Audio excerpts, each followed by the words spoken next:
Samson ரொம்ப விசேஷமானவர். கடவுளே அவர் தேர்ந்தெடுச்சாரு.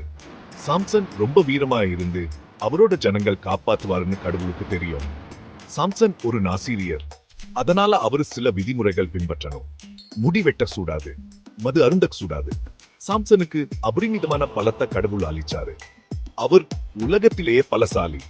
சாம்சனோட வாழ்க்கை எல்லாம் சாகசங்கள் நிறைஞ்சது. அவர் கடவுளுக்காக போராடினார்.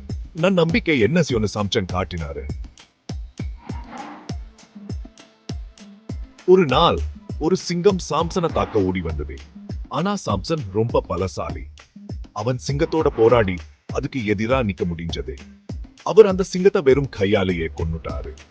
சிங்கத்தோட பலத்தையும் தாண்டி சாம்சனோட தைரியம் வெல்ல.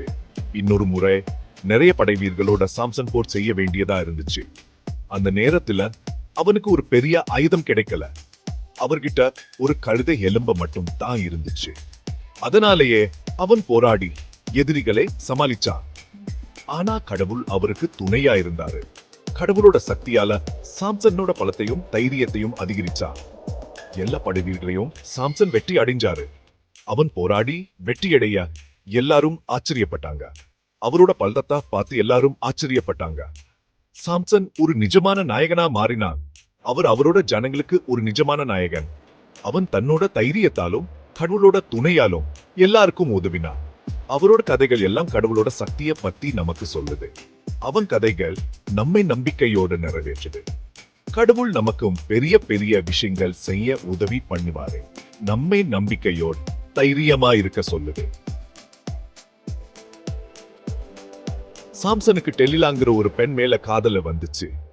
அவங்க 2 பேரும் ரொம்ப நெருக்கமா இருந்தாங்க. ஆனா டெலிலா பணத்துக்கா சாம்சனை காட்டி கொடுத்தா. அவளுக்கு பணம் தான் முக்கியம். அவ சாம்சன் ஏமாத்தி அவரோ பருபலத்தோட ரகசியத்தை கண்டுபிடிச்சுட்டா. அவ்வளோ கப்படத்தா சாம்சனோட பலம் எங்க இருக்குன்னு தெரிஞ்சுக்கிட்டா. சாம்சனோட பலம் எல்லாம் அவரோட முடியல தான் இருக்குன்னு டெலிலாவுக்கு புரிஞ்சு போச்சு. அவளுக்கு அது ரொம்ப முக்கியமான தகவல். சாம்சன் தூங்கும் போது டெலிலா அவரோட முடிய வெட்டிட்டா. சாம்சன் தூங்கிக்கிட்டே இருந்தார். அவளோட கப்படம் தெரியா. சாம்சனை எதிரிகள் பிடிச்சு சிறையில அடைச்சுட்டாங்க. அவரோட பலம் இல்ல சாம்சன் எதுவும் செய்ய முடியல. இதில் இருந்து நாம் ஒரு பாடமும் கத்துக்கணும். நம்ம வாழ்க்கையில யாரை நம்புறோம் என்பதில ரொம்ப கவனமா இருக்கணும். யார் மேலேயும் அளவுக்கு மிஞ்சி நம்பிக்கை வைக்க கூடாது. நம்ம நம்பிக்கை எப்பவுமே சரியானவளுக்கே இருக்கணும். முதல்ல நாம கடவுள் மட்டும் தான் நம்பணும். கடவுள் நம்மை எப்பவுமே காப்பாத்துவார். பகுதி 4. சாம்சனின் இறுதி வெற்றி. சாம்சன் சிறையில் இருந்தார். அவர் பலவீனமாகவும் துன்பமாகவும் இருந்தார். அவருடைய எதிரிகள் தாங்கள் வெற்றி பெற்றதா நினைச்சாங்க. அவர்கள் அவரை கேலி செய்தார்கள். சாம்சன் அவர்களா அவமானப்பட்டப்பட்டார். ஆனா சாம்சன் கடவுளிடம் பிரார்த்தனை செய்தார். அவர் தன்னுடைய சக்தியை மீண்டும் பெற வேண்டினார். கடைசி முறையாக ஒரு தடவை மட்டும் பலச்ச தர வேண்டினார். கடவுள் அவரது பிரார்த்தனையை கேட்டார். சாம்சனின் முடி மீண்டும் வளர்ந்தது. அவர் தன்னுடைய சக்தியை மீண்டும் பெற்றார். அவர் சிறையோட தூங்கலை தள்ளிவிட்டார். அந்த கட்டம் இடிந்து வருந்தது. சாம்சன் அன்னைக்கு இறந்து போனாரு. ஆனா அவர் தன்னுடைய இறுதி முயற்சியில் வெற்றி பெற்றார். ஆனா அவர் தன்னுடைய எதிரியையும் வென்றார். அவர் தன்னுடைய ஜனங்களை காப்பாற்றினார். சாம்சனின் இறுதி வெற்றி அவரது மக்களுக்கு விடுதலை கொடுத்தது.